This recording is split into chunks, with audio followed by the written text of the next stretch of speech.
Berachot, Perek Gimel, Mishnah Bet, rather short Mishnah. Says we learned before in the Mishnah, previous Mishnah, we learned that if there was a funeral and people were engaged in Kvurat Hamet, in burying the nifta, the person who had passed away, they were oskim b'mitzvah, and therefore they're patur min mitzvah.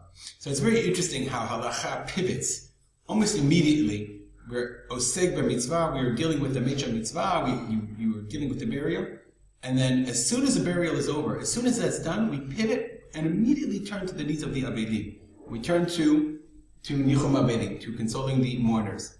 So says the Mishnah. Mishnah says, Kavruat Hamet. So once they buried the Kavruat Hamet, here we are. Once they buried the nifta, the person who had deceased, v'chazru, and they returned, meaning they're on the way back now to the city, and they're not going to do Nichum aveilim. Im yicholim lahatchil v'ligmor ad shelo yagiu l'shura. If yicholim lahatchil v'ligmor. They can begin and finish, i.e., begin the Kriyat Shema and finish Shema ad shelo yagiu l'shura, until they reach the shura. The shura is the row. Anyone who's ever been at a funeral knows at the end of the funeral, actually at the cemetery we do it. They used to do it back when they would get to town. But anyone who gets back to the cemetery, there's a shura. There's 2 rows, and everyone knows, like, the aveilim go through the rows. We were just at a funeral last night, lo aleinu, okay, and the aveilim go through the rows, and they do nichum aveilim. So this nichum aveilim is a mitzvah d'oraita. So the Mishnah says, if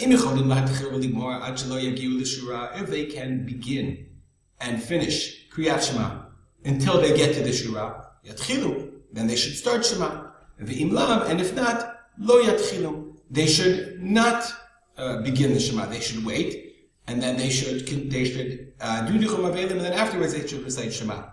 Says the Mishnah, ha'omdim l'Shura, those who are standing in the rows, ha'pnimim p'turim, those who are pnimim on the inner rows, i.e., those facing the aveilim, p'turim, are exempt from Shema. V'achitzonim chayabim, and those who are in the outer rows are chayabim.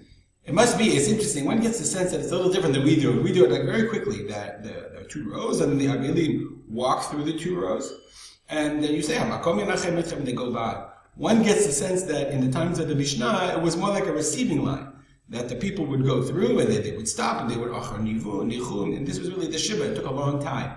So as you're waiting, so those people are on the inside, they're doing nichum aveilim. And Kahati quotes the Tosot Yom Tov and the Min Rabbeinu Yonah, who says that nichum aveilim is a mitzvah d'oraita.